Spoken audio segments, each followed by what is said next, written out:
ಬೆಂಗಳೂರಿನ ಬೃಂದಾವನ ಕಾಲೇಜಿನಲ್ಲಿ ಎಬಿವಿಪಿ ಆಯೋಜಿಸಿದ್ದ ಯೂತ್ ಪಾರ್ಲಿಮೆಂಟ್ ವಿಶೇಷ ಸೆಷನ್ ಅನ್ನ ಕೇಂದ್ರ ಸಚಿವೆ ಶೋಭಾ ಕರಂದ್ಲಾಜೆ ಉದ್ಘಾಟಿಸಿದ್ರು.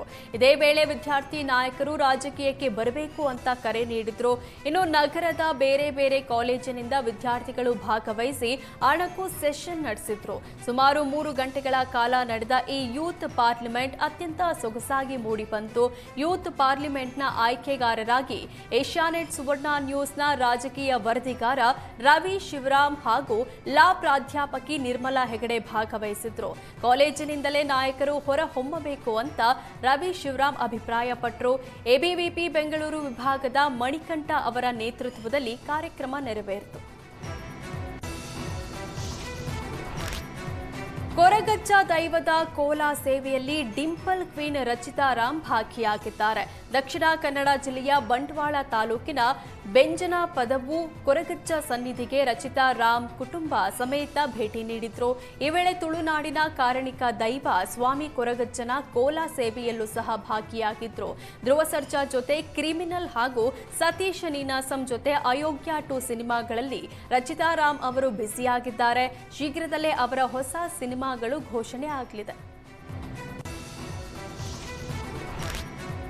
ಬಳ್ಳಾರಿ ಲಾರಿ ಅಸೋಸಿಯೇಷನ್ ಮುಸುಕಿನ ಗುದ್ದಾಟ ಬಹಿರಂಗವಾಗಿದೆ. ಲಾರಿ ಅಸೋಸಿಯೇಷನ್ ಇಬ್ಬಾಗವಾಗಿದ್ದು ಸದಸ್ಯರು ಪರಸ್ಪರ ಗಲಾಟೆ ಮಾಡಿಕೊಂಡಿದ್ದಾರೆ. ಮಾಜಿ ಅಧ್ಯಕ್ಷ ಮಿಂಚು ಶ್ರೀನಿವಾಸ್ ಮತ್ತು ಕಾರ್ಯದರ್ಶಿ ಮೆಹಬೂಬ್ ಭಾಷಾ ಗುಂಪುಗಳ ಮಧ್ಯೆ ಭಿನ್ನಾಭಿಪ್ರಾಯ ಉಂಟಾಗಿದ್ದು ಬಳ್ಳಾರಿ ನೂತನ ಅಧ್ಯಕ್ಷರ ಆಯ್ಕೆ ವಿಚಾರದಲ್ಲಿ ಅಸೋಸಿಯೇಷನ್ ಕಚೇರಿ ಮುಂಭಾಗದಲ್ಲಿ ವಾಗ್ವಾದ ನಡೆದಿದೆ. ಮಿಂಚು ಶ್ರೀನಿವಾಸ್ ಅಧ್ಯಕ್ಷ ಸ್ಥಾನಕ್ಕೆ ರಾಜೀನಾಮೆ ನೀಡಿದ್ದು ಅವರೇ ಅಧ್ಯಕ್ಷ ಸ್ಥಾನಕ್ಕೆ ಮಹೇಶ್ ಅವರನ್ನ ಆಯ್ಕೆ ಮಾಡಿದ್ದಾರೆ. ಆದರೆ ಕಚೇರಿಯೊಳಗೆ ನೂತನ ಅಧ್ಯಕ್ಷರ ಆಯ್ಕೆಯಾದರೆ ಹೊರಗೆ ಮತ್ತೊಂದು ಬಣ ಇದಕ್ಕೆ ವಿರೋಧ ವ್ಯಕ್ತಪಡಿಸಿದ್ದು ವಾಗ್ವಾದಕ್ಕೆ ಕಾರಣವಾಗಿದೆ. ರಾಯಚೂರು ಜಿಲ್ಲೆಯ ಒಳ ಬಳ್ಳಾರಿ ರಸ್ತೆಯ ಜೋಳದ ರಾಶಿ ಆಂಜನೇಯ ದೇಗುಲದಲ್ಲಿ ಕಳ್ಳರು ಕೈಚಳಕ ತೋರಿಸಿದ್ದಾರೆ. ನಿನ್ನೆ ಶನಿ ಮಹಾತ್ಮ ಜಯಂತಿ ದಿನವೇ ಕದಿಮರು ಮುಖಕ್ಕೆ ಬಟ್ಟೆ ಕಟ್ಟಿಕೊಂಡು ಬಂದು ದೇವಸ್ಥಾನದ ಬೀಗ ಮುರಿದು ದೇಗುಲದಲ್ಲಿನ ಬೆಳ್ಳಿ ಸಾಮಗ್ರಿಗಳನ್ನು ಕದ್ದೊಯ್ದಿದ್ದಾರೆ. ಕದಿಮರು ದೇಗುಲದಲ್ಲಿನ ಹುಂಡಿ ಮುಟ್ಟದೆ ಬೆಳ್ಳಿ ಉಡುದಾರ, ಬೆಳ್ಳಿ ತಟ್ಟೆ, ಪೂಜೆಯ ತಾಮ್ರದ ತಟ್ಟೆ ಎಗರಿಸಿದ್ದಾರೆ. ಕಳ್ಳರ ಕೈಚಳಕದ ದೃಶ್ಯ ದೇಗುಲದ ಸಿಸಿಟಿವಿಯಲ್ಲಿ ಸೆರೆಯಾಗಿದೆ.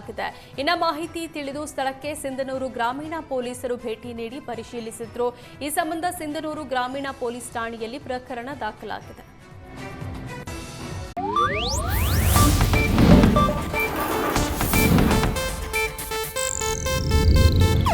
ಇದು ಏಷ್ಯಾನೆಟ್ ನ್ಯೂಸ್ ನೆಟ್ವರ್ಕ್ ಪ್ರಸ್ತುತಿ.